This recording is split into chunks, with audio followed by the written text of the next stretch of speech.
Yo, it's Big Fan Breezy with the Brooklyn Nets vlog. Shouts to all the Nets fans. We the best fans. Who's good with y'all? I honestly didn't see the game from to first quarter to fourth quarter. You know what I'm saying? So I'm gonna get into that in the last part of the show. I'm gonna wait for more Nets fans to pull up for us to discuss it.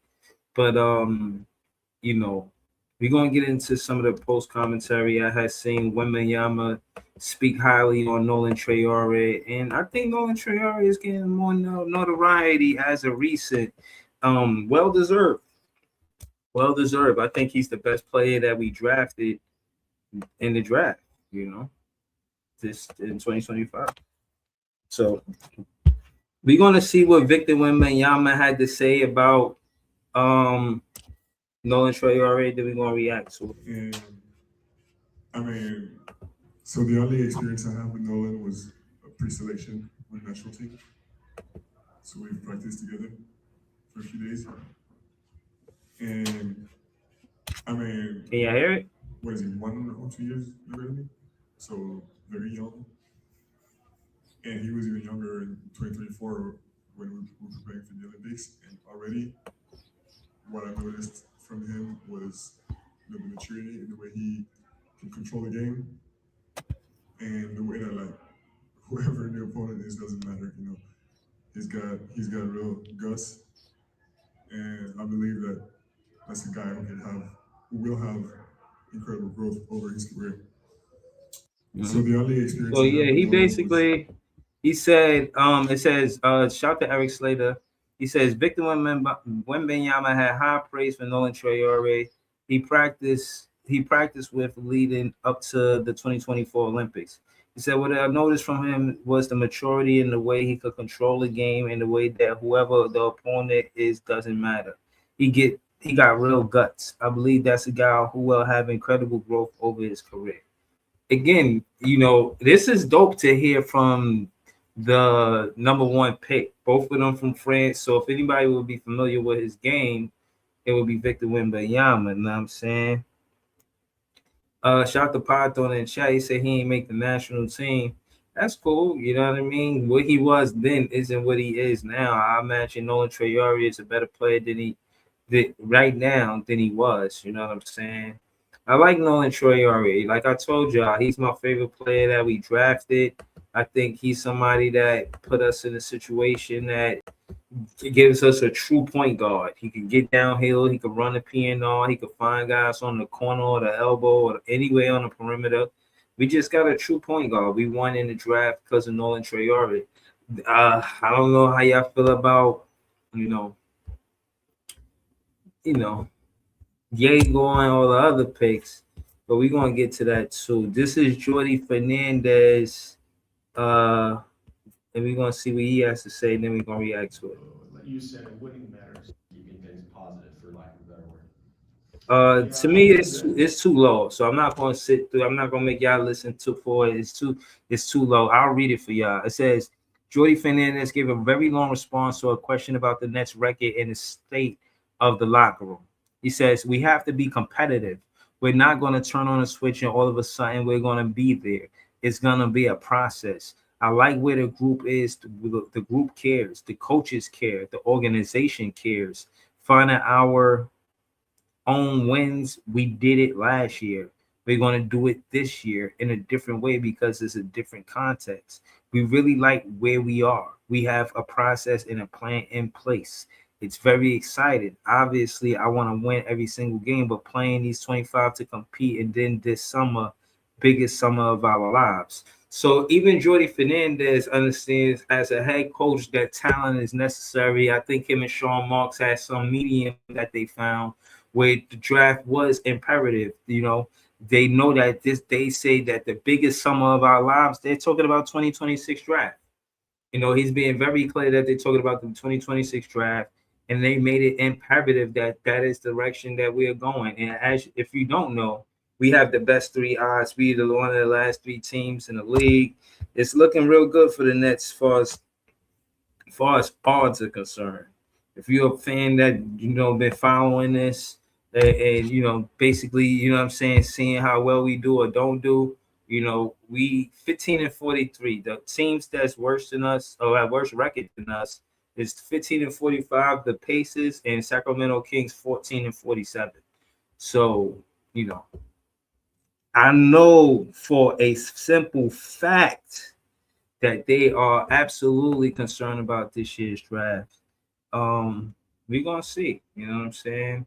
Like I said, I didn't see last night game.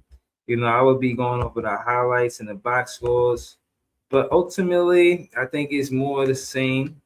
I think we got a point guard in Nolan Traorè. I think we all want to see more from Diego Domin. I think he's been playing underwhelming. I think that for the most part, we see that he could shoot. I think he had 9 assists last game. A very spotty, how you say, rookie season for him. But there are streaks of you know what I'm saying. We played tonight? Oh shit! I didn't even realize we played tonight. Yeah, we played the Celtics tonight. I'll be back for that too. I didn't even realize we played tonight. That's what's up. So I'll be back for that. Oh, MPJ had 14 rebounds. Yeah, it's nice you had 14 rebounds. The game before that, you had 0. So you must have made up for it. He must have made up for all of the, losses that he had the other day. I mean, all of the zero he had from the game before that. Nolan, just another thing, Noah Clowney had 11, 4 for 7, 3 for 4. Because he always by perimeter, he don't get a lot of rebounds. But my thing is, you ain't got to get offensive rebounds, but you should be getting some defensive rebounds. But I want to talk about Diego for a second. 6 points, 2 for 3. I don't understand. Like, how is he shooting over 50% and he only took 3 shots? I don't like that part of it. He had 5 rebounds and 9 assists. I like that. And maybe he didn't take a lot of field goal shots because that's why he got assists. Maybe they was trying to take his shot away and he was finding guys. Whatever the case is, I think that Diego, he's been the second best player behind Nolan Traorè. In my opinion, I would say Diego had a better start than Nolan Traorè. But if y'all remember, Diego didn't even start as in the beginning of the season. He was coming off the bench. He was coming off an injury. So I'm saying that to say, Nolan didn't have a lot of success in the beginning of the season either. But my point is as a point guard, I feel like the Nets, they should be solidified with Nolan Traorè at the point. I think they shouldn't go into the free agency. They shouldn't draft Darren Peterson given the chance. Look past a Peterson at the point guard base or contingent. All the rhetoric around Peterson about his motor and his willingness to play. In my opinion, somebody like that's going to come in the league and they're going to be very business oriented, business savvy. Any of these rookies that got these NIL deals, they're going to come into the league and they're going to be about their business. Do not forget that. You know what I'm saying? So I'm saying all that to say I'm satisfied with the draft pick and knowing at the point guard, at the starting point guard. I'm still on the fence about Diego, man. I want to say that he's going to be a suit. I don't want to, lack confidence, but I need more from Diego. There's things to look forward to say, yeah, there's good there, and we can build on that.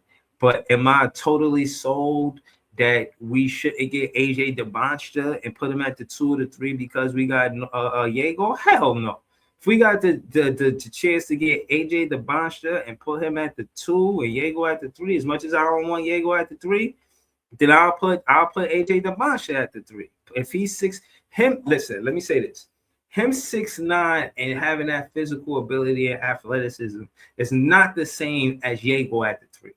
If you're gonna you could draft AJ and put him at the 3, but then you got to put MPJ in the mix, which I would say is probably good. You let MPJ switch his role for one season, then you put him in a situation where you can get him in a trade possible, and put him in a situation where he don't have to be the number 1 option, because I don't think you're gonna utilize MPJ at his best ability, making him the number 1 option. I don't think that's his game because you don't put the ball on the floor a lot. So if you don't put the ball on the floor a lot, you're looking for the catch and shoot, then you're gonna look for that. That's a lot of part of your offense. So I'm saying that to say, let him be the 3rd option. If we're gonna be competitive, he needs to be the 3rd option. Let Nolan Traorè run the offense. Whoever we draft be the second person that is in charge of the offense. I think it should be AJ DeBonshire, Caleb Wilson, whoever the next draft pick is. Make them the second option, and make MPJ the third option, and then a toggle between those two. You know what I'm saying? But I like to, she's going around the panel because John and CJ on the panel. I like that Nolan Traorè got the high praise from Victor Wembanyama. I like, because he don't get a lot of attention, and so for the number one pick to acknowledge his game, I thought that was great. But we're gonna go to John, then we're gonna go to CJ. I didn't see last night game, John. Talk to us about last night game. What happened, bro? We faced potentially the future champions of 2026, the San Antonio Spurs. It was that kind of night. Listen, it was going to be a tough game, of course. Even though the Spurs won it back-to-back, you kind of just tell the Spurs from a talent level, they have a young core that's been really developed. They have some really solid vets. They have a great mix, which arguably could make a fun playoff run. And us, we're trying to get through it. We have 25 or so games left. Like you just said, we're bottom three, locked in top seven, trying to get to maybe top six with the Pacers in arguably two huge tank games this weekend. And the Kings won last night. So maybe the worst record is not even out of our reach yet. So yeah, a lot is on the table with the Nets trying to get a potential franchise guy. And last night you kind of just saw the rookies trying to do what they could do. Nolan had a good 13 points, 3 assists only. Yegor, we've been talking about how he's just been kind of lifeless lately, and we all know rookies hit that wall at certain points of their young careers, and this for Yegor is a wall. But 9 assists, that's huge. Some people are frowning upon it, saying, "Oh, it's good, but we want to see more offense." We've seen Yegor with offense. This is about now working on the weakness side of things these last 25 or so games. So 9 assists is huge because we have to figure out this summer, what is Yegor Dioman? Are you a point guard? Are you a scoring guard? Are you a 3 potentially if MPJ stays or goes? That's the same thing with Danny Wolf. Is he a 5 or 4? We got to find out, what are these guys really good at positions? I get the positionless thing Jordy wants to implement, but it's like sensory overload with these rookies. They're trying to play roles they're not used to, they're not comfortable with, and obviously there's a learning curve to it. So I think what Jordy needs to figure out, and he's saying the right things about this is a process, we got to do things right, but his body language lately has kind of been really bad. So I hope he believes what he's saying, because that's what the rookies need to hear. They need to play in positions of strength before they're ready to become versatile tools to do all this other stuff he wants them to do. But yeah, I think Yegor had a good progression last night with the playmaking side of things, but offensively, I hope he can figure things out again on that side of things. With Nolan, he's getting a lot of respect from different people. You saw it with Mitch Johnson yesterday. You saw it with a previous coach who said we have to game plan for Nolan because he's quick on the court. He's making good decisions. Yeah, Rick Carlisle said that. That was huge praise. Like, a lot of these people know this kid from what he did in Euro. And I think with Nolan, we've seen true progression just based off how he started this season. He was very all over the place, very lack of confidence, didn't know what he was doing. His confidence got really shattered quickly by us, but he went to G League, dusted himself off, and confidence-wise, he's a lot further along than what he was. Playmaking-wise, been a lot better lately. Offensively, we know he's got to add a jump shot of some sort. The layup game, the speed can only work so much before teams start putting their best defenders on him. And that's a sign of respect for Nolan. But I think Nolan knows, if I could add some more offensive tools this summer, next year I could really take off and be something good. But a lot of people are wondering. Some of that is the playbook, though, man. Some of that is Jordy Fernandez opening that playbook up, man.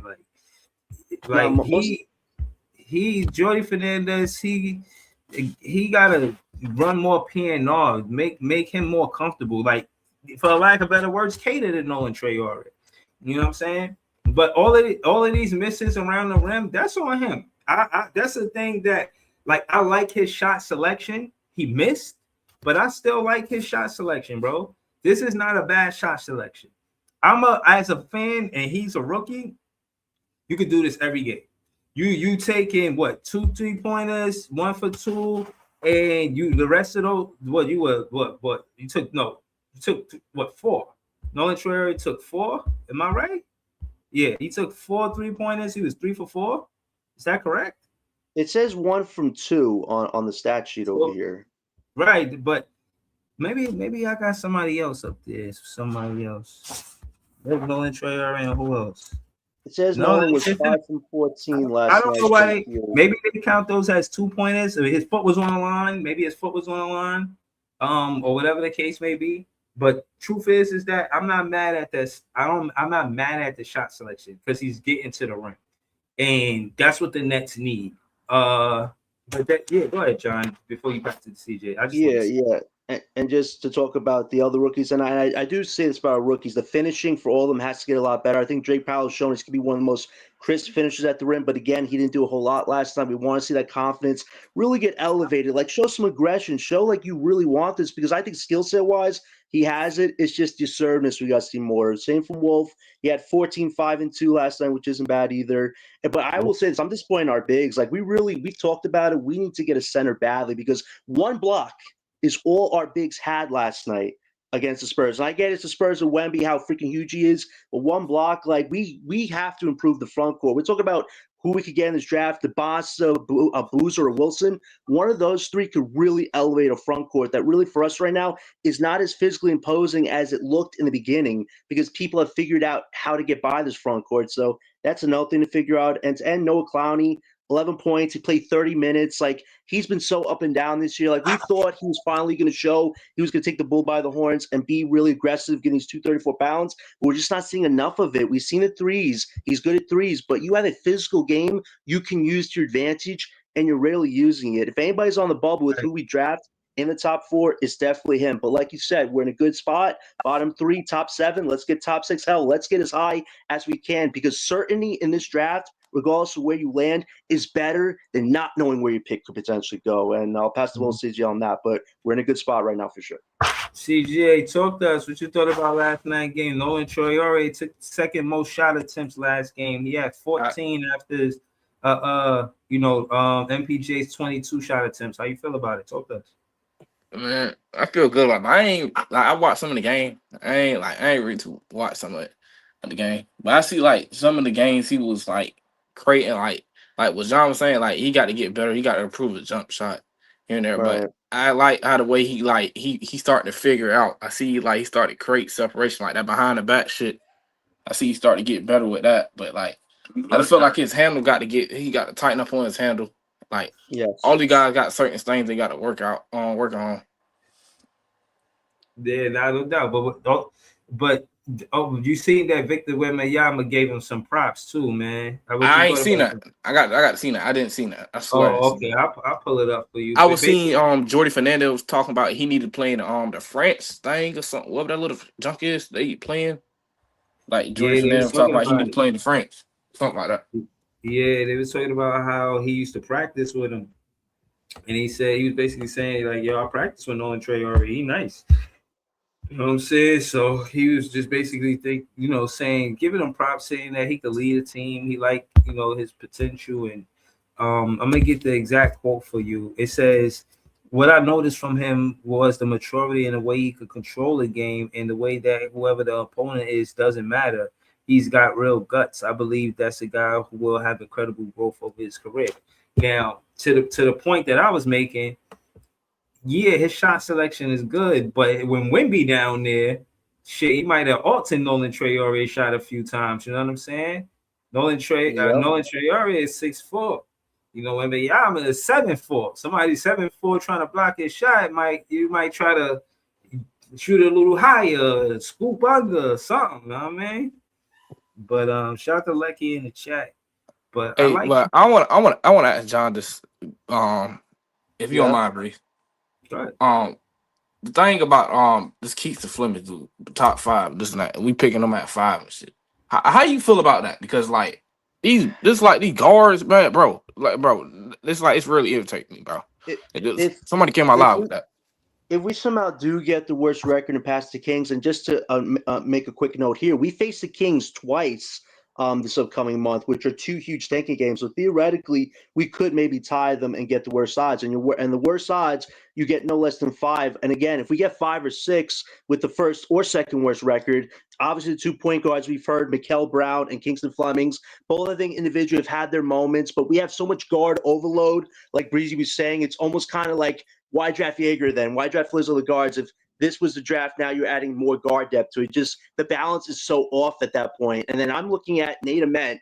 I know some people would think this was a crazy reach at 5 or 6, but Nate Ament is 6'10". Maybe he gets 6'11". That's a kid who could score. He could play defense. He could play make. If he gets strong, that is a potential wing you could really add to this team. And I get he's projected 7 through 8, but if we have the 5th or 6th pick at the very worst, is getting a point guard, regardless, I get it. Forget need. It's the best player available, but we have so many guards. So getting another guard makes this team the best. Like, I don't see that. So 5 or 6, CJ, I might consider reaching on Nate Ament just because he's the only legit wing after DeBasa, Boozer, and Wilson available in this historic draft. So yeah, I would be in a bind. I get Sean would probably take a point guard, but if it's me and I'm in the worst case scenario with the first or second odds, I'm looking at Nate Ament because we have to go for somebody that could be a difference maker, not just add more depth to an unbalanced team. That's where I would be at with that. So yeah, 5th or 6th pick would be a worst case scenario for CJ. You want to hope you get in the top 4, at least the very least.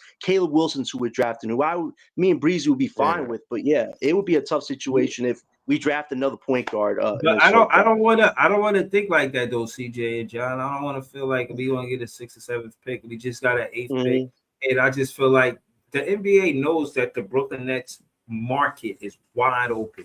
If the Knicks, if we were ever going to say anything good about them, the NBA could look at the Knicks fan base and say that's a testimony to say that they were back a superstar. There's yet to have a superstar come here with no controversy. Harden, KD, Kyrie, all controversy. Even the trade with Jason Kidd, it was all the controversy around him was overlooked because of how well he played in us getting to the finals. It's like, yo, fuck all that. We got to the finals. But for the most part, it's a wide open market for a superstar to come here. And I just think that the NBA is really looking at what the Brooklyn Nets are doing with the player development on this team. I see they got Grant Nelson. I think they're going to let him come up, and I think they're going to let him try that stretch 4 because I don't know how confident they are in Noah Clowney. I'm not going to say I want Grant Nelson to be in there, but because, in my opinion, Noah Clowney's lack of consistency, I think they would try with a Grant Nelson at the 4.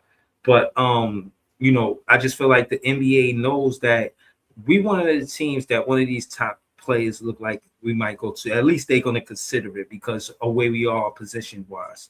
And AJ DeBoncha will be good here, in my opinion, because of the Yegor connection. You got the same coach back-to-back, the chemistry, the playbook, all of that is going to be familiar for Yegor. So, again, even if Nolan Traorè is a better player than Yegor by the end of the rookie season, it's not Yegor a bad player. He's not a bad player. He's a good player. But at the end of the day, we finding out what he is. He's not really good at putting the ball on the floor. And in my opinion, if he's going to up his game, he don't have to do more than what he's doing. He don't even have to develop a handle, in my opinion. But he does have to learn how to play with his back to the basket and take advantage of mismatches. If Jordy Fernandez calls a play where he's the bigger guard on a smaller guard. You want to floor with Anthony Simons tonight, for example, take advantage of it. Oh, he don't play for the Celtics no more. But any small guard on any team, wherever that mismatch is, he need to be taking advantage of that. You know what I'm saying? And learning how to play with his back to the basket. And it just doing those two things, like in the pump fake. So that's included with the perimeter play on the offensive side of the ball. And just shoot your free throws at a high clip. You, in my opinion, the best Yegor we're going to get from what I can see as a rookie, they'll give us 17 and 8, you know, which is great. If he could give us 17 points, 8 assists, 5 rebounds, if he becomes one of those players like that, the Nets didn't miss at the 8th pick. I think he has the potential to do it, you know. I just got a little more confidence in Nolan Traorè than I do Yegor, but ultimately I do think going into next year's draft, that should be our backcourt. It should be Nolan Traorè and Yegor Doman. And then I'm not going to not draft AJ because we got MPJ. I'm drafting AJ if I got a chance to draft AJ. You know what I'm saying? I'm not going to say, oh, we got MPJ. I'm not drafting AJ. I'm a draft. You know what I'm saying? Now, the whole confusion for me, because I don't watch enough college games, is AJ, Caleb, or Boozer, which one to pick first. So that's pretty much where I listen to the fans, see what's going on, see how y'all feel. I see Quake Ghana, he's talking about Boozer in the chat. Shout out to Dwabi 17. Shout out to Python again. Shout out to Lecky. Shout out to Oya. But yeah, that's just where I'm at with it. I like my favorite player now on the Nets is Nolan Traorè. He's my favorite player. I know it. I told Ice. I know they're gonna be your favorite player. Yeah, he is, man. I talked to Ice the other day, and there's gonna be some time for Ice to get back on. I want to put that out there. Yeah. It seemed like that too. I had texted him and he was saying something like that. But shout out to Ice, man. That's what I mean. That's the dude. That's the homie. Wow. Yeah. It's amazing that Nolan was actually the first pick we used from the mid-Kel hole. We still have like 4 to 5 picks potentially left. So like that's amazing, like how that just worked out for us like that. But yeah, Breeze, you're right. Like it would be best case scenario is if we're at second or third, the pick stays where it's at. Like we kind of don't want the first because that's Peterson's like 2 or 3. It would be a perfect scenario. The only thing is the Clippers, if they get that Pacers pick in the draft, that is huge for our odds. But at the same time, OKC still has the Clippers pick.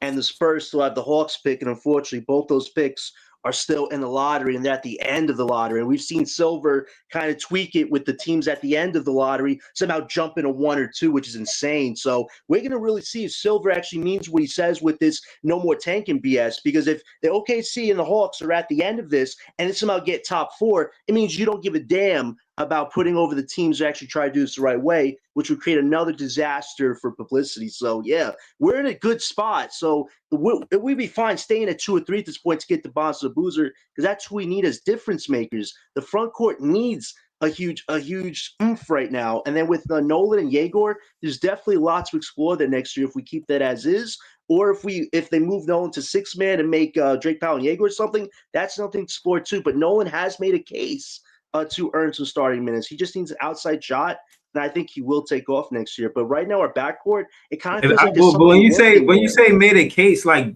versus who? If Nolan to me is the clear starting point guard. There's nobody that we should be debating on whether or not they should be the better point guard, a starting point guard over Nolan Traorè. There is no case to make. There's nobody to compete with. It's his spot. Yeah, I have to agree. It depends on the Yegor stuff. Like, I want to agree, but at the same time with Yegor, we drafted him to be point guard. He had 9 assists last night. We have to figure out what his role is. If his role is fine with being the 2 to Nolan's 1, then okay, that's his decision. Then it's up to him to adapt, get stronger, and play that positionless stuff, because that's the only way Yegor can be a starter at that point. If he's not the point guard, he has to be a floater between a 2 and a 3 to be a starter on his team. Make him. But he feels so limited as a 2, though. Breeze just shooting threes. I don't makes his game worse. I don't think he limited as a 2. I think the playbook is limited.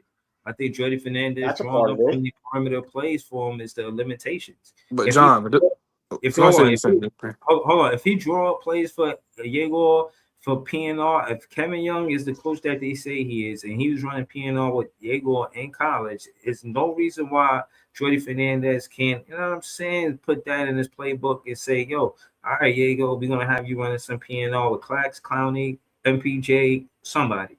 And if Nolan Traorè continues to run a PNR, he's going to have a lot of success too. But from what I've seen, still, the point guard duties that you put Nolan Traorè to not save Yegor, but save him the trouble, is bringing the ball up court. That's a point guard duty I don't want Yegor to have, that I want Nolan Traorè to have. This is why I want Yegor at the 2 and not the 1. When it comes down to getting to the half-court line and breaking that trap, I don't want that responsibility to be on Yegor. I want that on Nolan Traorè. I haven't seen the trap Nolan Traorè yet. Every time they tried to trap Nolan Traorè at the half-court line, he never get bottled up. He always get up out of that. And I've seen Yegor get ripped clean at the half-court line, and they take the ball down court and score. Now, I'm only saying that to say that responsibility ain't supposed to be for Yegor, because he's a better off-ball player. And this whole thing of being loyal to the idea of him being a point guard, because that's what we drafted him at, is, in my opinion, only I only give it a lot of validity if we didn't draft Nolan Traorè. The fact that you drafted 3 point guards and the fact that Yegor is 6'9", he should be interchangeable from the 1 to the 2 position. He should be able to play the 2 guard because he's 6'9". The average 2 guard in the NBA is about 6'5", 6'6". He's 6'9". He already got that advantage, and he rather the 3 ball than the 2. And he don't really like a lot of physicality. Otherwise, he would go to the basket more. So let him drive. All he need to do is take that 3, learn pump fake every way, like a motherfucking pawn on a chessboard. Know how to go this way, this way, this way. Like learn how to go all of those different ways after the pump fake. Once you decide that you don't want the shot, you pump fake, you put the ball on the floor, drive to the rim. That makes you a 3-way threat. You could either pump fake, step up, shoot the midi. Pump fake, step to the side, shoot the 3. Pump fake, drive to the basket. That makes him a 3-way scorer. Putting him at the 2 guard gives him the advantage. And at the end of the day, if your 2 guard from game to game could get you 5 assists, 9 assists, he might go down in history, in NBA history, as the 2 guard, the shooting guard with the most assists. So I see nothing but benefits and upsides putting Yegor at the 2, opposed to, and I see a lot of complications of him being at the 1. The cherry on top is Nolan Traorè. The way he plays, the way his game is a modern true point guard game. He's a scoring guard, but he's a passing guard first, then a scoring guard, and he get downhill better than every player on our team. There isn't a player that could get from the 3-point line to the rim better than Nolan Traorè. He's the best.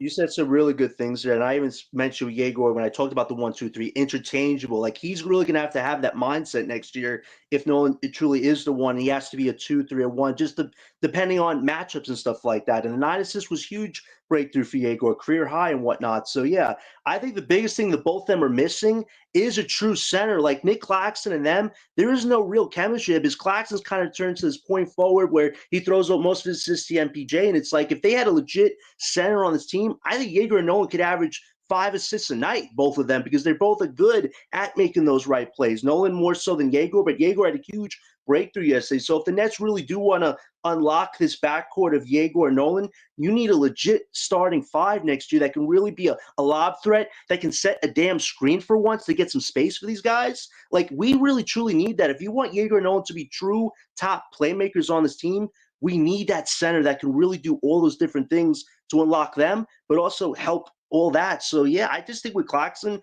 it doesn't work with those 2 guys. So if we are committing to a Yegor and Nolan backcourt, we got to go after some type of starting 5, trademark and free agency that can really help unlock these 2, but at the same time have a center that can hold down the fort in the front court at the same time too.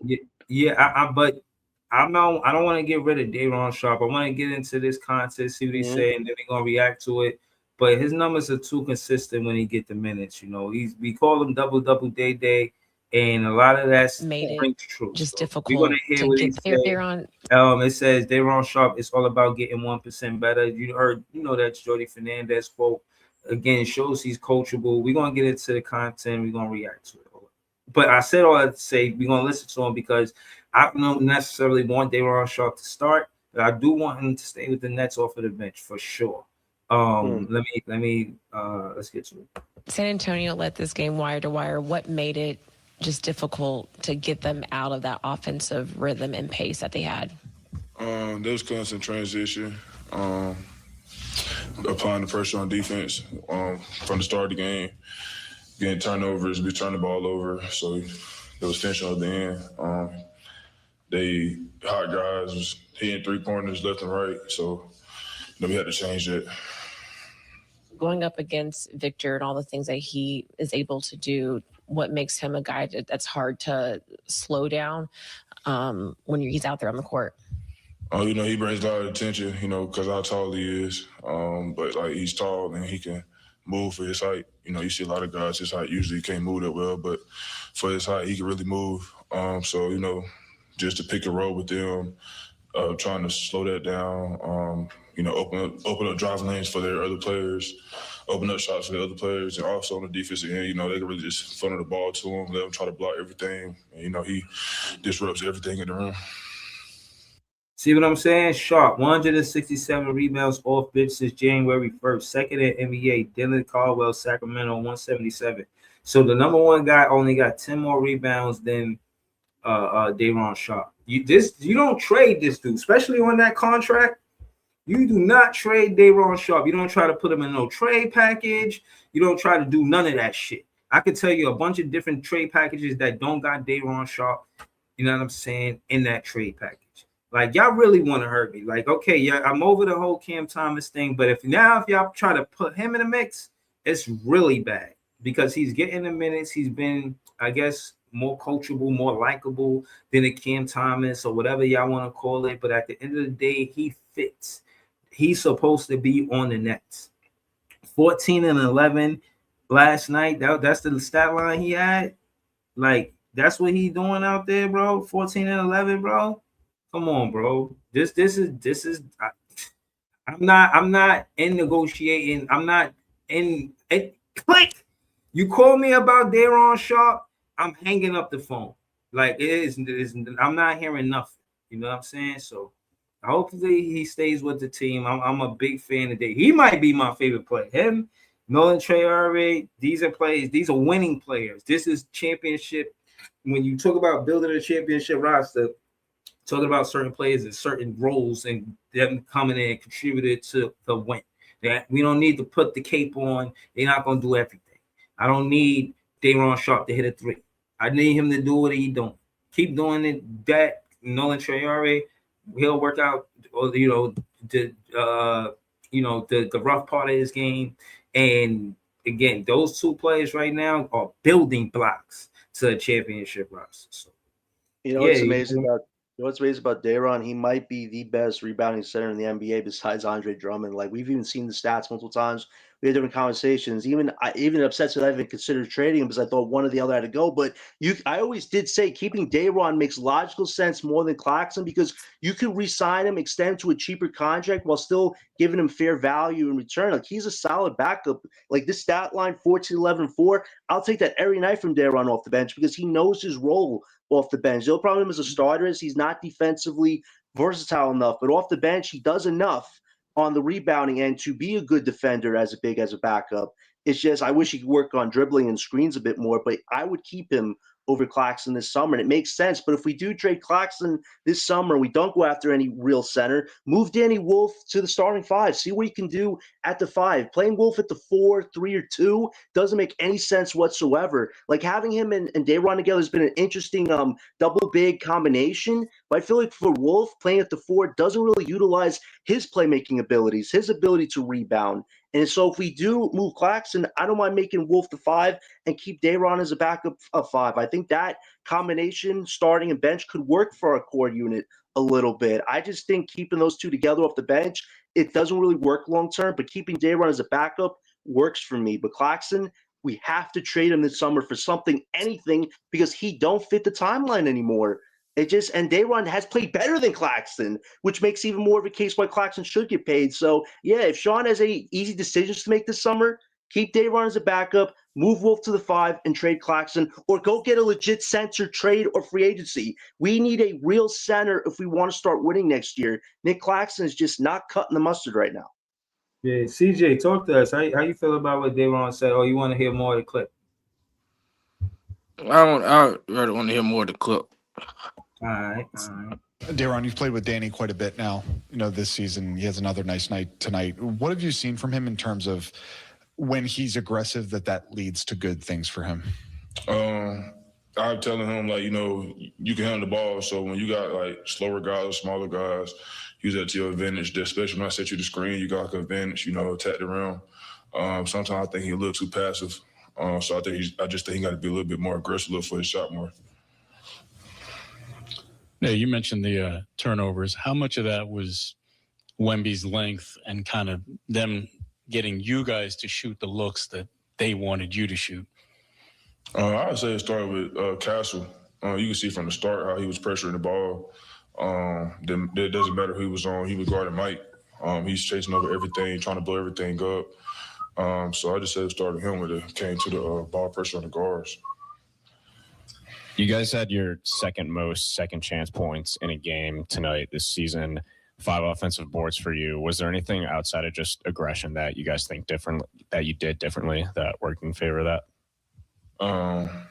See, and that's another thing too, bro. 5 offensive rebounds versus Wembanyama and the Spurs is nothing to sneeze at. I don't know if y'all heard that part.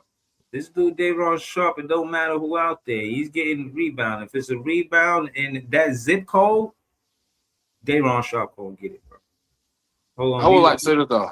I feel like he should start, but I will say that also determined like who the fuck be drafted.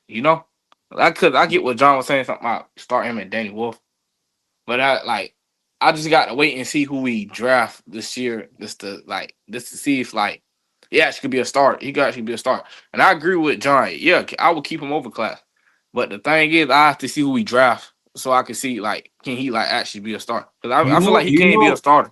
CJ, John, you know who I want on this team? I want Isaiah Hartenstein, bro. I'm so serious, bro. I want Isaiah Hartenstein, and I'm not gonna lie to you. You know what I mean? And I'm not gonna hold you. This is what I've seen in the playoffs because I don't want y'all to think that I'll be watching the Knicks. I don't. But when the playoffs happen, I'll be watching the playoffs. And when I do watch the Knicks, it's for them to lose. You know what I mean? So know that. You know what I mean? You can trust Big Fan Breeze. Now, I'm saying that to say this is when I learned the P&R between Brunson and I was doing a podcast called KVN Run the City podcast. That's why I was watching it too. But case in point is Hartenstein and Brunson was running that P&R. That shit was so unstoppable, bro. And the thing about Hartenstein, it was unstoppable because if you tried to trap Brunson off of the P&R with him and Hartenstein had that floater. Like he could score from the foul line through that dotted, but just like a floater. He doesn't need to get to the rim and dunk it. He's not a rim runner. Like he doesn't need to get to the rim to score. If you put him in that box right in front of the free throw line, he can that P&R with him is dangerous. And to TJ, if you put Nolan Traorè with somebody like Isaiah Hartenstein at the center, bro, that P&R is dangerous right there. And if Jordy Fernandez just run that as a bread and butter, defense is gonna have to cheat over. If they cheat over, that means the wings and the guards on the elbow in the corner, they're gonna have more space to catch and shoot. They're not gonna have to put the ball, pump fake, put the ball on the floor, then shoot. They're gonna have enough time to catch it, shoot it before the defense even get to them because of the P&R that I think that Nolan Traorè and Isaiah Hartenstein could have together. So that's what I'm looking for. But do we even fit our rebuild?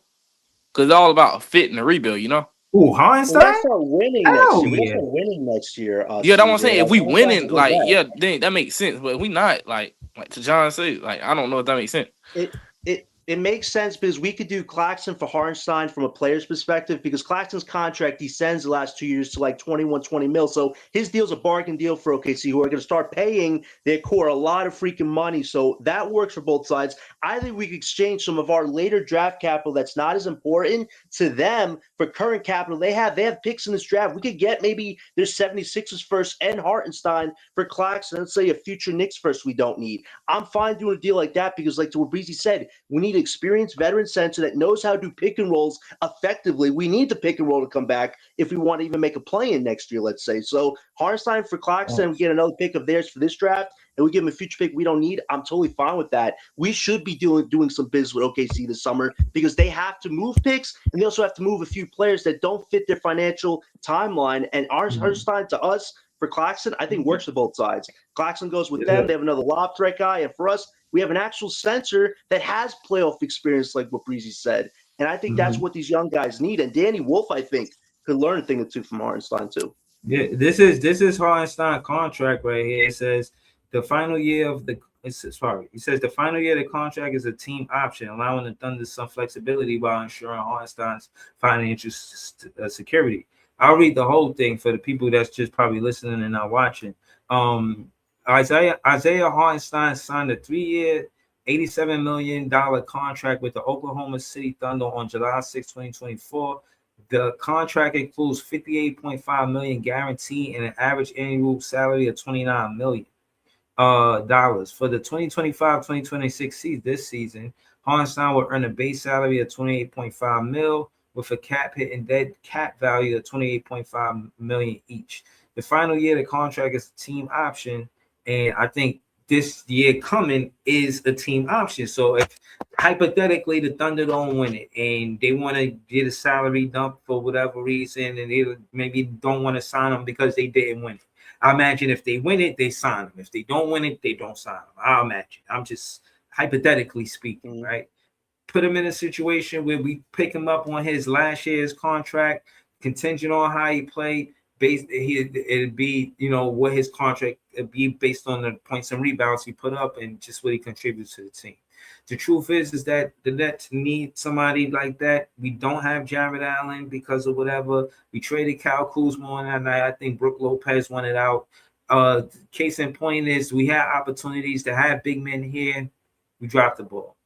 Pick the ball back up. Get Isaiah Hartenstein on the team. You put him on the roster. He's not even in a situation where he's some super old player. You know what I'm saying? I don't know exactly how old he is, but he like 30. You know what I'm saying? He not super old. You could put him in a situation where it's going to benefit him too. You know what I mean? Give him a big contract. You're going to pay Claxton what you paid him. What you going to pay Hartenstein. You know what I'm saying? Like, because the thing is just he contributes. He's going to alter shots for sure. He's altering shots. So if people not just getting to the rim and scoring, now they got to make an extra tough floater or some shit like that. Hartenstein is a good player when you talk about building a championship roster. You don't feed him the ball all night and run the offense through him. No, that's not what he do. But you do put him in a situation where he get touches. And he's somebody that could swing the ball too. He averaged 3.5 assists. He's shy of a double-double, 10 points and 9.5 rebounds. That's his stat line for this season. You know what I'm saying? The last game he played, he had 11 points, 9 rebounds. And I need my center to get 9 rebounds. It's just shy of a double-double. This whole you getting more assists and rebounds as a center. It's like, it's nasty. Yes. It really is. You know what I'm saying? Thank you. But it'd be great if you just get some rebounds, you know what I'm saying? But I think you get that with Hartenstein, and you get the consistency from a Hartenstein too. For one, he's 7 foot. For two, he's 27 years old. So he's tall and he's young. He fits our timeline. And contract-wise, he already got big money. So I don't think that we're going to lowball him. He has experience, you know what I'm saying? And to be honest with you, he didn't play a lot of games in his career. He wasn't always the healthiest player. And maybe we could utilize some of that information in contract time and say, based on what we see, we don't even know if you're gonna play X amount of games because it don't look like you're gonna go for no award. Last year he played 57 games. The year before with the Knicks, he played 82 and 75 games. I'm telling you, he was tough with them. But he played 57 last year, and this year he played more of the games, but he did miss some of the games. But he is their starting center. And he gets big minutes. He plays 25 minutes for them every night. So I don't know if they're gonna just hand over Hartenstein, you know what I'm saying? But he is somebody that's just for a template. We need somebody Nolan Traorè can run a P&R with. Somebody he can run a pick and roll with. We get that, and I just know that Isaiah Hartenstein is a good player for that. But I don't know if we going to get him exactly, but still. We should do it because we have late picks, OKC Kawan, and they have current picks in this draft that we could get one of them. That's a second 2026 selection that we could really use. And Hartenstein on top of it, that would be probably one of Sean Mark's best trades in 10 years he can make if he does something like that finally. And for these, like I just said with Yegor Nolan, that is a center that can unlock their playmaking abilities even more, and the pick and roll comes back. So I feel like having Hartenstein would be great for the backcourt. And I know somebody just brought up how, there was bad blood because we mentioned something about his injury report during his draft. That was years ago. He's now getting paid $28 million. If he's on our team, like Breezy said, we have some good negotiating power, and Sean Marks has shown he could repair crappy relationships. And we had D'Lo back for a slow run, even though Sean Marks is horrible at relationships. So I don't think that would be a problem. Like what Breezy said, we need an actual center next year if we want to get to a plane at this point. Claxton has become a point forward of sorts that just is not good as being a defensive anchor for us. And Hartenstein, at least, he can hold his own. And being in a weak East right now, a wide open East, I think that would benefit Hartenstein's game as opposed to OKC, where every team is giving that team their best shot every damn night. So I think Hartenstein can really benefit on this team as far as like a 1-year run goes to see how it works out. Yeah, for sure.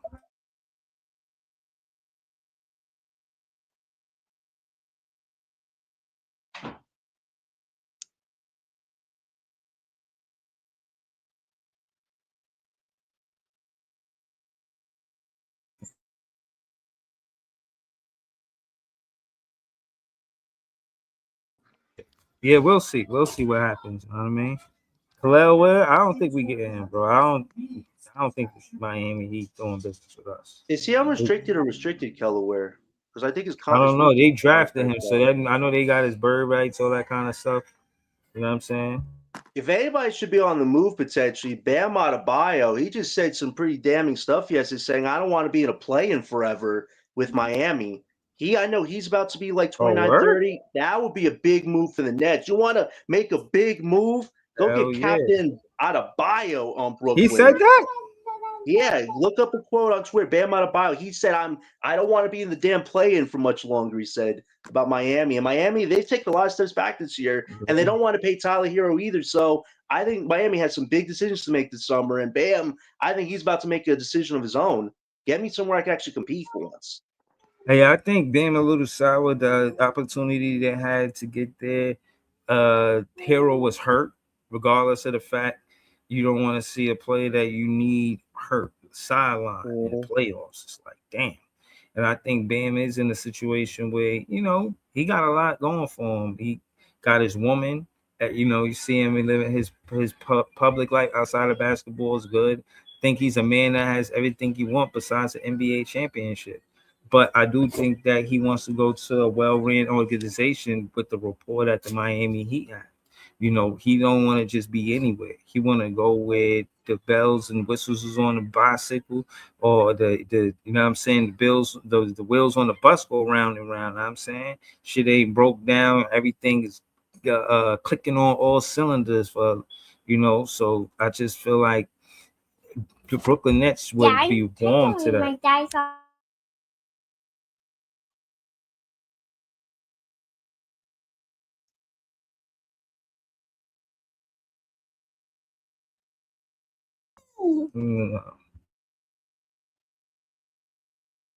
Fine, yeah, it was on that dude. But yeah, I don't know, man. We'll see. We got a lot of time before that, but I know we play tonight versus the Celtics. I want to see if that Kim and No play. Like, we got him from the Celtics. Like, let's see if he played versus the Celtics. Let's see what happens. You know what I'm saying? Let's see if Grant Nelson plays. He's on a 10-day contract. So I'm looking to see what these new guys do, because nobody ain't really got. I don't think Noah Clowney got that starting 4 position on lock.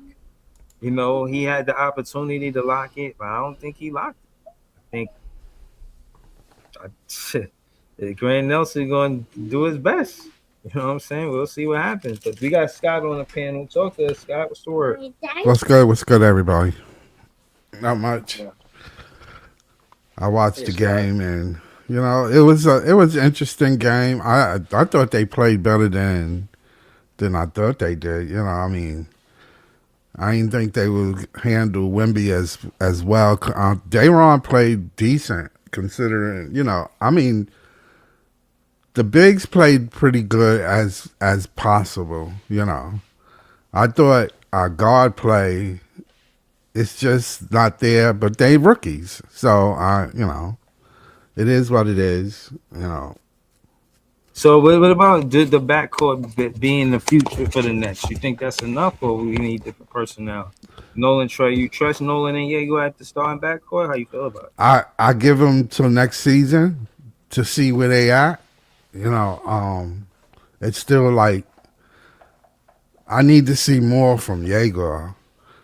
I mean, at that position, if you put him at 2, he's playing against guards in the league that's really good, man. They good. They athletic, and I watched the game, and defensively he can't really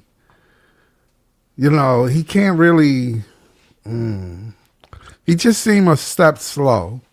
That's what it is. I mean, I don't know if he physically ain't there yet, you know,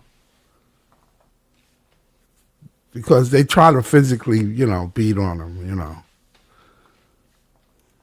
If you notice, they pick on him. They want him to be the point of attack offensively.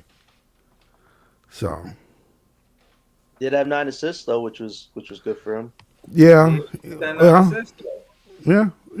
9 assists is good. We know he can see the floor, so it's not that he can't. He doesn't have any use. He's 6'8". He should be able to pass the ball. But the thing is, defensively, they just, you know, them guys they were picking on him. I saw that. That's what I saw. Him and Nolan, they want them, you know, and yeah, rightfully so. They rookies, you know. I don't know if they know, you know, like they're not going to get a call, so that's, you know.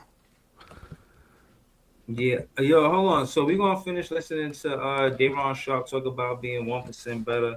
We're gonna go to Scott. Then we're gonna go to This Is JTV. Join the panel too. All right, we're gonna get into so sure. I just did my thing, I guess.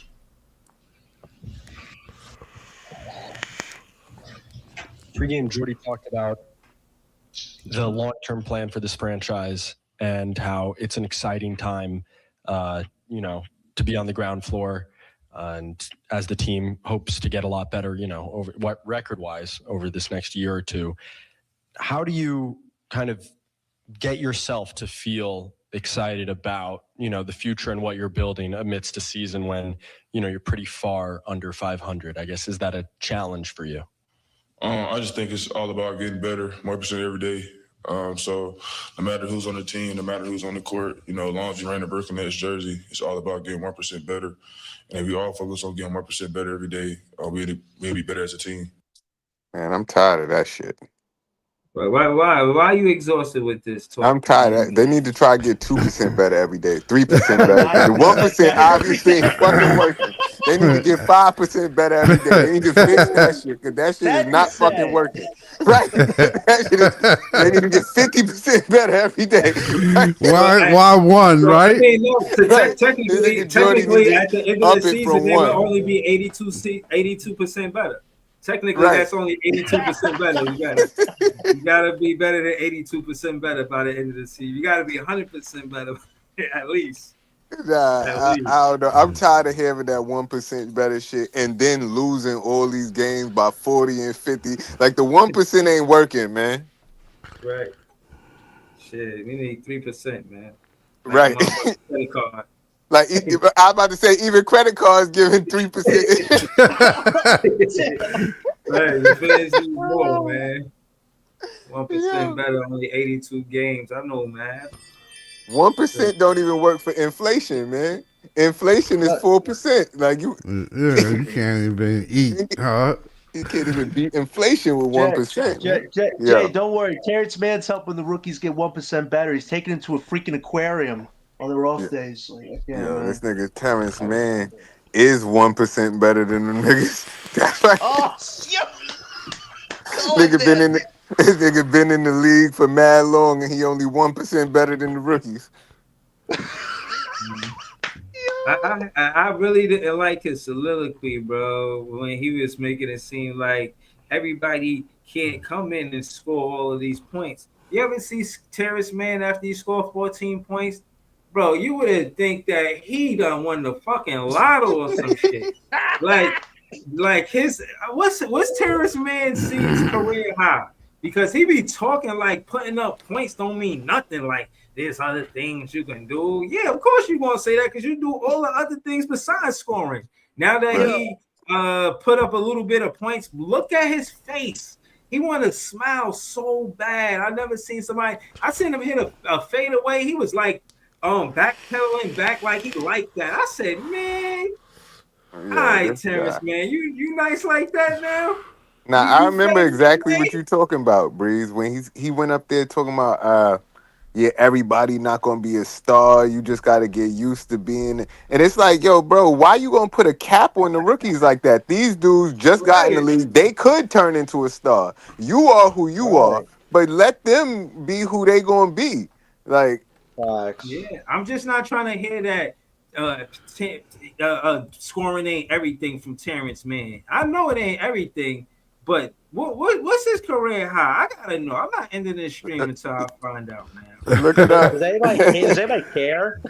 Hold on. Y'all, anybody want to guess before he look it up? I'm gonna say Like I say about 26. 22. Damn, you said 22, so I'm gonna say 31. 24. Oh, all right. I say In 26. 2023, he scored 31. See? Wow. Against who? Wow. The Shanghai Knights. Now I'm playing. It was it better not have been versus the Nets. I know that shit. Everybody gets career high versus us. It better not be versus us. I'll be tight. Career high is the most points by Terrence Mann in both. Oh, he had 39. That was versus the Jazz in the Western Conference Close to the semifinals Shanghai Knights in 2021. Okay, and it was a win. Okay. And then his regular season game, it was 31. But yeah, like he scored these points, and it's like far and in between. You know what I mean? Shit. Oh, hold up. He was balling in February 2023 for what was 2 games. This is what I'm saying about these players, man. Like they do this shit for 2-3 games, and you want to act like scoring. Like I just don't like them trying to dilute the magnitude of scoring. Like you have to score the ball. You could get 100 rebounds, and this team got 17 rebounds, but they got more points than you at the end of the game. You lost because you didn't have as many points as them. The name of the game, like Jay said, it's not basketball, it's not rebound ball, it's not all this extra shit. You got to score the ball. So yeah, you got to score when you open. NBA, man, it's still very much important. Teams is putting up a lot of points too. It's not like they're not scoring big points. Yeah, they scoring. They hitting their shots. 120 points. They be scoring. They be putting up points. 30 points a quarter. So it's a fast-paced offense. And that's where I find the inconsistency. I think Nolan is the best team. scorer. Who's the better scorer than Terrence Mann on the team? Nolan Traorè? Yeah. Yeah. Damn near everybody. Jaeger's had bigger point games than Terrence, so I'll throw him up there. He's had bigger point games than Terrence ever had on his team. Terrence Mann is not a great scorer at all. Not to say he can't score. He's still an NBA player, but his strengths is defense and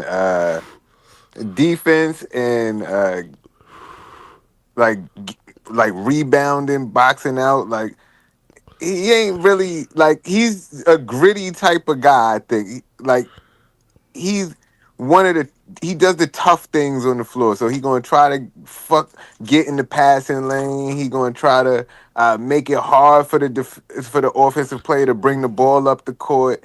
He's gonna try to play fast, but he not moves really well. Yeah, he moves well. Yeah, he moves but well he's not a scorer for real. That's not his role, and that's why he keeps talking about the importance of role players. And I'm not mad at that. But you can't have a whole team full of role players. Like some niggas got to play their role, and some niggas is gonna be the guy. Yeah, that's true. That's why I don't believe in that positionless basketball. I don't believe in that. Pieces to do that. We don't have the pieces. You can't. Yeah, but you need a bunch of pieces. You need a bunch of pieces to fit that, and that's not happening. I mean, people are like, like your fingerprint. Yeah, everybody's fingerprint is different. So what I'm saying is, people play different. There's a difference. It's hard to get a team to be positionless. Because you got to have people on the floor that could do everything. Right, and that's position. Right, and so you can't in the NBA. They will chew you up because every position on other teams are good at what they do. Right. So then when you have positionless basketball, okay, yeah, true. You might have a guy like say Danny Wolf, who we see he's like this tweener. You know, he could play positionless basketball maybe. Not right now. Not right now, of course not. Because if he go up there against a premier center, he's going to get killed. Right, but you can't play him at the 3-2. Remember when he played at the 3, I think, against the Warriors? Jimmy Butler told his teammates, punt the white guy, something like that. And I was like, damn. Like, why are we hanging Wolf out to dry like that, man? Because, like, they already see him. Yeah. Like, we'll play him at the 5. Why are we, like, hanging him out to dry like that? And teams are just taking advantage. It's not putting your rookies in a position to succeed in a positionless environment. Same thing with Yegor. He's a 1 one day, a 2 another day, a 3 the next day. Like that, but Jordy had no sense. Noah Clowney on Wemby, and I kept saying to myself, why is he doing that? And then I realized one thing that Noah Clowney has over Wolf. He's quicker. Not as a defender. If you quicker, you can defend better. You said Noah Clowney over Wolf? Yeah. Yeah, because Clowney is way quicker than Wolf. Yeah, that's what I'm saying, because that's what stops. That's what you can control Wemby with. You ain't gonna control him because you big. You gotta be physical with him. You gotta be physical with Wemby. You gotta be physical and quicker. Yep. I think Noah Clowney's stronger than Wolf. The only problem with Clowney is he has a 6th worst percentage of drives against him in the NBA. That's offense. I'm talking about defense. That's defense. He said drives against him. Yeah, against him. So he's not a crazy great defender than Wolf. He may be a little quicker on the offensive side, but he jumps higher than Wolf. Yeah, but defensively he's not as sound either, and that's a problem. He's 234 pounds. You would think Noah Clowney defensively this year would be getting a lot of blocks. We had 1 block yesterday as a team against Noah Clowney's a bench guy, it's because I feel like last year with Claxton and Clowney, they was both playing defense like to complement each other. Like it would be one person playing defense in the perimeter, and then they lead them to the block in the paint.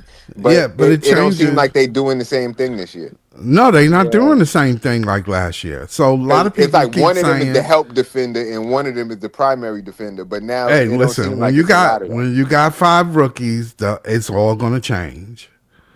It's all changed. What last year is not this year. Yeah. So you putting Clowney out of position. You putting him in a tougher spot because there's guys, huh? I said Clowney just need to be like that's what I was saying. Like Clowney, like to me, like I view Clowney as like a bench guy, so I really don't need. Clowney was a great defender when he first got called up. He was having like 7-8 like blocks a night. It was crazy. Everybody's like, "This is the future right here." They would help blocks though.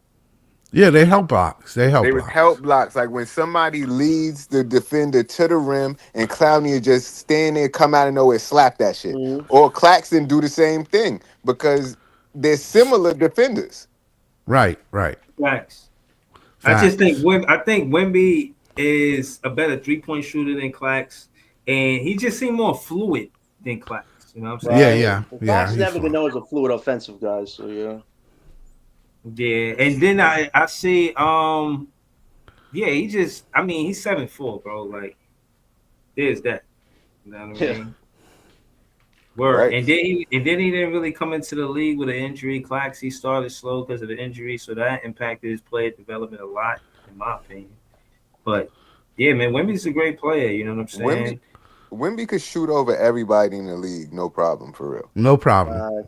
There's nobody that could really like.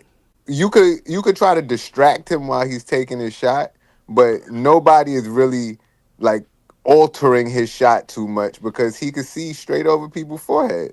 Do you think the Spurs can legitimately win it all this year, like beat OKC in an actual 7-game series? Because they actually showed they could do it regular season. Yeah, they guards are serious, man. Vassell, you got Fox off of the. You got Fox. Did y'all see what Castle did to LeBron? You saw what Castle did to us? You see what? Yo, nah. Hold on, no. Did y'all see Castle lock up Cunningham? Yeah. I saw that they were saying that he exposed that K can't go left. Facts. He said that he was making him go to his left side the whole night and fucked him up. Castle's really good. We should have. But Castle made LeBron fall on his face, bro. Damn. Made him Wow. trip over his feet and fall, bro. Yo, They said it Lakers was are a classic Jedi right mind now. trick. Lakers can't even beat the Suns without Brooks and Booker last night, man. They Damn, are classic. I wish I had the clip, but I seen it. I said, damn, not the king. Yo. I'm taking OKC in that series. Because Oh, OKC really? more experience. Are they going to be? It's Hartenstein and Chet actually to defend Wemby, because that's the difference to me. If they can't defend Wemby, the OKC is really weak at that point. Because Did y'all defensively, see? that's how good they were Is last Wimmy going to year. be able to defend them? That's the thing, too. Not It's if going to they work both ways. It's going not to if go they both ways, seen man. what the Hornets did to OKC. The Hornets exposed OKC defense. Like they did Ooh. some double screen shit all night. Cause they were saying that the way that OKC gets a lot of their defense, they put a lot of pressure on the primary ball handler and then play the secondary pass. Like once he about to pass the ball, they play strong defense on that pass. But the Hornets played them and was doing like a double screen to get that secondary pass person open, and then it was leaving another person open all night. That's how the Hornets got to beat them. Like, damn, I get that. I get that. What y'all saying, but we all know, and we all know the shit, bro. When it comes to the playoffs, it's all about experience and the vet. And we know OKC. We just witnessed OKC did last year, won and chip, and so that's why I got them beating them in the playoffs because they more yeah, but experienced. let me ask you this though: who won the chip 2 years in a row lately? Everybody's a one and done. Yeah, but I'm saying like they still a little bit more young. Like they still a little bit more young. There's been a lot of. No, you're right. No, I agree with you, CJ, but they also did play in that Cup Finals against the Knicks. That's kind of a playoff experience. They also played OKC 3 or 4 times and actually beat them, I think, 3+ times. So they have some experience to go into a playoffs with, which rarely we've seen teams that are that young, that good, have any type of experience going to a playoff. So I think Spurs have film and actual experiences to work with this time around. And they right now are the hottest team in the NBA. What, they didn't lose a single game this past month? They're coming in with I just got to see them doing it. I think they lost like 1 or 2. But to your point, there was a report. I think Jalen Williams, they said what's the complication in getting past the Spurs. He said Wemby. He said when you got, and he just gave a soliloquy about Wemby and how that's what makes the Spurs that good. But the truth is he didn't want to give credit to their whole team. They really got a good roster over there. I wanted to say thank you to Player One for becoming a YouTube member. I appreciate y'all, man. Seriously, I'm saying I'm about to put you on the list right here with all of the other members. I just want to take a time out real quick to give all of the members of the show thank you. You know what I'm saying? So I want to say thank you to Player One, thank you to Sam Edelman, Lee 4788, Alicel 3, G Wiz 911, also of course Maria Signal Moore, Jelio, Marcus, Nets DNA, Demon Boy 81, Joey BK, Cooney Jean Philippe, GIHF _ Carter, Brooklyn LM, Mr. Seahorse, J Noel 24, Javon Ship, Big Homie Stay Solid, and yeah, y'all say Leaf, Sam Edelman, and Allison G Wiz, and again Player One. Thank you, I appreciate y'all. But yeah, now I'm listening to y'all, but I just wanted to, shout the numbers of the page out. But yeah, we gonna be back. You already know we're gonna be back with more Hey, content. Bree, I want to ask John this real quick. If I hit out real quick. Hey, John, did they change like the tanking thing? Like, cause I see you were saying something. You telling Bree something like, if we stay at 3, that means like we're gonna pick at 3, or like, did they change it or something? If you have the third worst record, you could get no lower than the 7th pick. If you have the second worst record, which we could be a half a game behind after tonight, you get no less than the 6th. And if you have the worst record, no less than 5. If we have the second worst record, a 4 in 6 chance of getting top 4, those are some pretty heavy odds, especially when the Pacers can lose that pick. So I think that's where the Nets should aim for. But hold on, but explain that to the fans that don't understand it exactly. How could the Spurs lose that pick? What do you mean by that? No, the Pacers, when they did that trade with the Clippers for Zubats, they basically put their pick in like different protections. If it's 1 through 4, the Pacers keep the pick where it's at. So they have a shot still of getting a top 4 pick. But if it's a 5, 6, 7, 8, or 9 slot, where the Clippers get that pick, the Pacers automatically lose it and they're out of the whole draft entirely. But if it's a 10 through 20 pick and the Pacers still get that pick, then the Pacers are still out of the top of the lottery, but they still will draw in this draft. So for the Clippers, if they get that pick 5 through 9, the Pacers are out of it and we're in the top 6. Our odds dramatically improve to getting a top 4 pick at that point. So that's kind of for the people who don't know that. Okay, appreciate the Brooklyn Nets. You can see they got the 3rd worst record. I think it just puts us in the driver's seat. Even Jordy Fernandez in the post-game interview talked about the draft. This is the biggest summer of our lives. Something like close to verbatim. We play the Celtics. The Celtics. We might not win another game till April. Damn. I hope we beat the Knicks. Other than that, I could go into the summer with 16 wins. Just beat the Knicks one time, and that what more could I ask for? You know, a top 3 draft pick. That's it. 6-game losing streak right now. Was 6-game, 7-game losing streak? Man, this shit. So this will make sure like everybody on the same page. So whoever we draft this shit, right? Mm-hmm. That's our franchise guy, basically, right? For sure. Yes. It has to be. Yes. CJ. Okay. We ain't doing all of this for no role player. That's for sure. Okay. I just want to make sure everybody on the same page. Well, according to Terrence Mann, he said, Get him out of here. Get him out of here. Because I mean, we draft another guard. Like I'm just saying that is our franchise guy. So I mean, just let y'all know, man. They better not draft another guard. Cause like it's Sean Marks, bro. Ain't no telling what he does. Yo, if we draft Kingston, Sean's gonna say this is a very high character individual that fits everything perfectly. Like I cannot hear another high character morale compliment, man. I can't. I'm stuck on another guard just because you said it. It's like we drafted 3 guards this year, and then we're gonna draft a franchise guard next year. Like we should be good with guard. I get it. I get it with Kingston. I get it. He a shot creator. He a playmaker. He a 2-way guard. I ain't taking that from him. But my only concern with that, why the hell were you like? If you know you were gonna pick another guard, why the fuck would you pick another guard in last year's draft? If you know you're gonna pick it in this draft, that's my only concern. Wait, we could have got to Hugo. This nigga, Terrence Mann is a small forward, right? Mm-hmm. We need a small forward. We need somebody so he not playing. Or less, John. Unless I got to predict. If they get Keith to Fleming somehow, right? That telling me they going for a trade because it's like you're not keeping all these guards. You just not. You going for a trade. You going for a trade out of here. Yeah. You're not going to keep all that. You probably keep no. We could have drafted a forward or a center. Why do we draft Seraph? It still made 0 sense. You had Hugh Gonzalez, Raynard right there. And in Sean Mark's mind, I need another point guard. One of the most dumbest things you could ever make in a draft when you could have got a high-quality rotation guy that other teams are using for playoff runs right now. That's how bad we botched that end of the draft. Yeah. And I will say this about Keith Fleming. He got a high motor. And I like what he brings to the court. Is that like I just can't see why the fuck we drafted another guard. What are your thoughts on Darius Acuff, CJ? Have you seen some how he played? He's been that would be a worse fit. That would be a worse fit as hell. If we draft him a 6'2" guard in the backcourt. No man, but that'll be a worse. He's good. Offensively exciting though. That's the thing. I know he's horrible defensively, but out of point guards to reach on, I don't know. I would take Markel King Wilder. Them are 2 guards. Them are Carmar guards. I would take them too. Isn't there somebody else named Wagler or something I keep hearing about? Like, King Wilder. He remind me of Shea a little bit.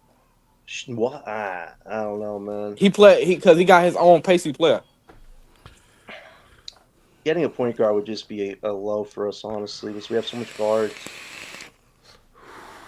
I tell you what the NBA could do. They do me one favor. And I only ask for one damn favor. Just give me my guy Caleb Wilson, and we'll be good. You give me my guy, we'll be good. I don't give a damn what everybody else pick. Just give me my guy. You like Caleb Wilson now, CJ? I thought you didn't like him. I'm a Caleb Wilson fan. That's the first dude that I want here. What position he play, bro? He's like a power forward. He's like a small forward, power forward. All right. But you can move him all over the place. He could defend all over, like CJ's saying. He actually might be the best defender in this draft, potentially. As soon as I think his ceiling is high. As soon as I heard he was putting people on his lock screen saying this who I need to beat because they got this guy over me. As soon as I heard that, I thought that's who we need because he's a dog. Like Yep, somebody that's who what got that Breeze said. fire, that dog in him. That's what Brooklyn need. I was telling Breeze that. I was telling Breeze we need we lacking on players like that, bro. All these players we be getting, they soft, man.